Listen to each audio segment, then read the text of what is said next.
You think she moved on. You think she's fine. You think the silence means she never cared, that whatever you had meant nothing to her, that you were easy to replace and even easier to forget. But here's what I need you to hear right now. You are wrong. And the fact that you believe that story, the fact that you've been sitting with that narrative eating at you, is exactly why you need to stay with me through every single word of the script. Because what you've been reading is indifference. That's a language you haven't learned to translate yet. And today, we fix that. Before we go any further, if nobody in your life is telling you the truth about women, attraction, self respect, and what your value actually looks like in the real world, then hit subscribe right now. Not for me, for you. Because you need a place you can come back to when the confusion hits at midnight and your brain starts lying to you. This channel is that place. Now, let's get into it. Here's the thesis. Here's what this whole video is really about. When a woman loses a high value man, and I mean a man who is genuinely grounded, present, intentional, she doesn't just walk away clean, she carries it, she replays it. And over time, that carrying starts to leak out in ways she doesn't even fully understand herself. These are not signs she's weak. These are not signs you should go running back. These are signs that tell you the truth about what you meant, what you are worth, and most importantly, what you need to protect going forward. Here's what it really means, and here's how you use it. Let's build this from the ground up. The misconception most men walk around with is this: if she's not texting, if she's not calling, if she's not showing up at your door, she's over it. Men are wired to see action as interest. No action equals no interest. Simple math, logical, clean.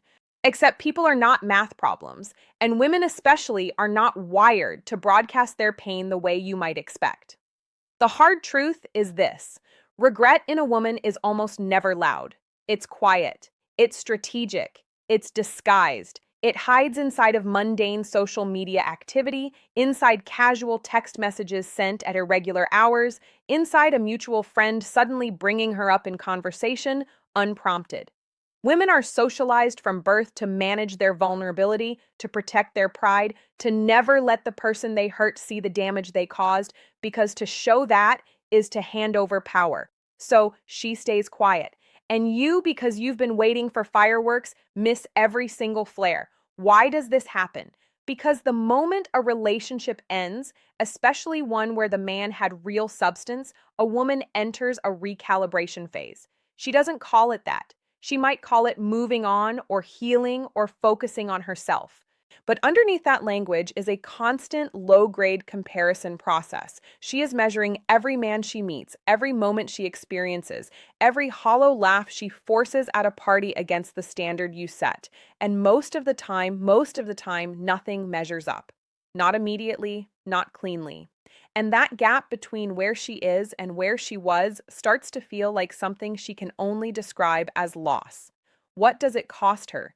It costs her the story. The story she told herself about why she left, why it was right, why she was justified, because that story only holds up as long as she doesn't miss you. The moment she starts missing you, truly missing you, the story starts to crack, and cracked stories are uncomfortable to live inside of. So she does something interesting. She reaches out, not directly, not honestly. She reaches out sideways, and that is sign number one. She starts watching your stories, every single one, silently, consistently. You post at 11 wows p.m., and she's the second view. You post at 7 wows a.m. on a Tuesday, and there she is. No reaction, no reply, just presence, just watching. That's called surveillance disguised as indifference. And it means she is tracking your life because she is not ready to be disconnected from it.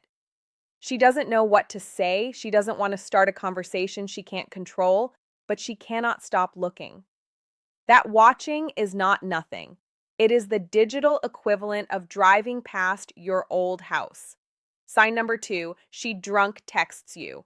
Or she sends you something cryptic and low stakes late at night. Hey, random, but I heard this song. Saw something that reminded me of you. Notice she never says what that something is. Notice she never finishes the sentence. That's intentional. She is testing the water temperature without committing to getting in. She wants to see if you'll engage. She wants to see if the door is still open. And if you respond with desperation, if you flood her with emotion and availability, she closes the door immediately because she just confirmed that she still has power over you. And power, once confirmed, kills attraction. You stop being something she lost. You become something she still has. And what you still have, you don't need to grieve. Sign number 3, she suddenly becomes very visible in places you frequent through mutual friends on social platforms where she knows you'll see. She posts the version of herself she wants you to see, the thriving version, the glowing version, the I'm completely unbothered and doing amazing version. But here's what's interesting. The performance is always for an audience of one. She knows you'll see it. She needs you to see it. That's not moving on. That is moving on with one eye in the rearview mirror. People who are truly over something don't need to prove they're over it. Proof is performance, and performance has a director. She's directing this scene for you. Sign number 4, she asks about you, not to you, about you. She'll ask a mutual friend how you're doing. She'll comment on something a mutual connection posts that involves you. She'll bring up your name in a context that doesn't require. If you're thriving, it means she wasn't good for you. And most people, even the ones who hurt you, need to believe they were good for something. Sign number 5, her energy spikes around you in group settings. The coldness, the distance, the whole I don't care posture, it dissolves the moment you're in the same room. She laughs a little too loud. She's suddenly animated and bright. She looks across the room to see if you noticed. That is not confidence. That is performance anxiety. That is someone who is acutely aware of your presence and trying very hard to make sure you see the best version of her. The people you're truly over don't make you nervous.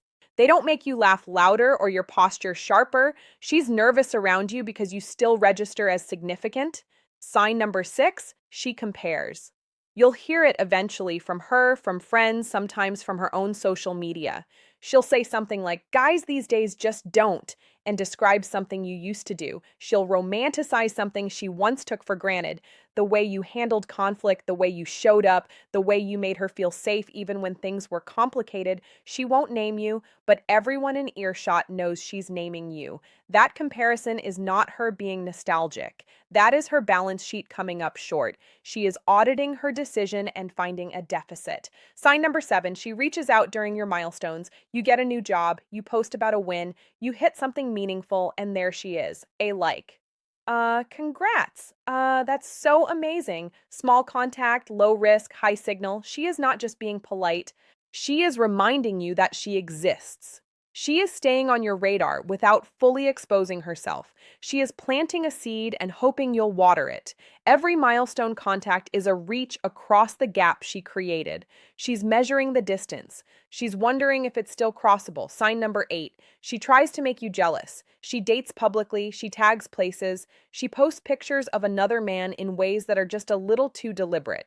And here's where you need to be ruthlessly honest with yourself. If she were truly happy, she wouldn't need to broadcast it. Happiness doesn't announce itself. Happiness doesn't need a witness. What she's doing is called triangulation. She's introducing a third party to create emotional urgency in you. She wants to see if you'll react. She wants to see if you'll chase. And if you do, she wins the power game and loses respect for you simultaneously. Don't take the bait. Don't even acknowledge the bait. The correct response to jealousy plays is silence and elevation.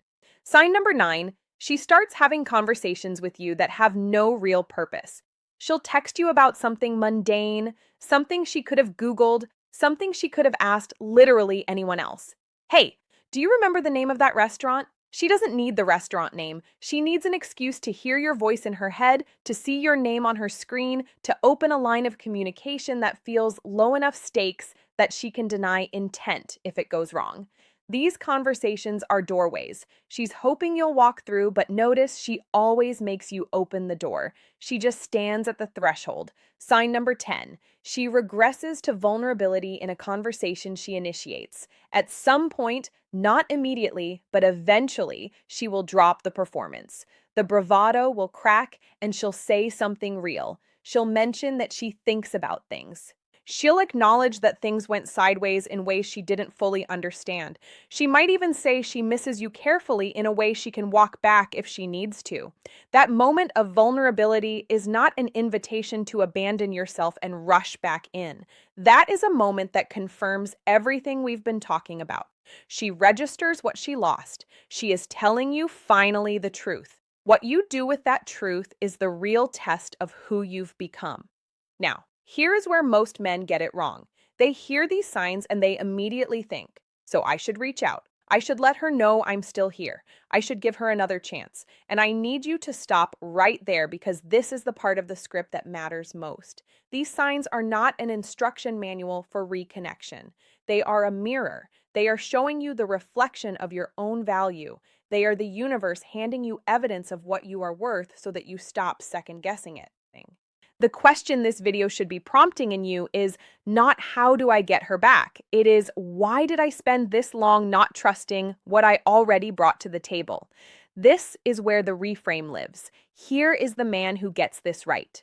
And I want you to see him clearly. He's not a ghost from a movie. He's not a fantasy. He is a version of you that already exists just waiting to be lived. Belong here. Now, let's keep going.